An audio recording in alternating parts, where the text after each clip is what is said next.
जो मेरी नसीहत से मुंह फेरेगा उसकी जिंदगी तंग हो जाएगी और क़यामत को हम उसे अंधा करके उठाएंगे।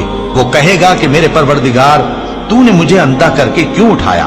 मैं तो देखता भालता था। अल्लाह फरमाएगा कि ऐसा ही चाहिए था। तेरे पास हमारी आयतें आईं तो तूने उनको भुला दिया। इसी तरह आज हम तुझको भुला देंगे। और जो शख्स हद से निकल जाए और अपने परवरदिगार की आयतों पर ईमान न लाए, हम उसको ऐसा ही बदला देते हैं।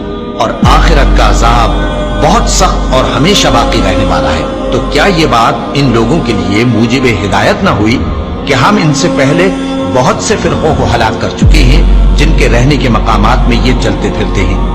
अक्ल वालों के लिए इसमें बहुत सी निशानियां हैं। और अगर एक बात तुम्हारे परवरदिगार की तरफ से पहले सादिर और जज़ाए अमाल के लिए एक मियाद मुकर्रर न हो चुकी होती तो नुज़ूल अज़ाब लाजिम हो जाता।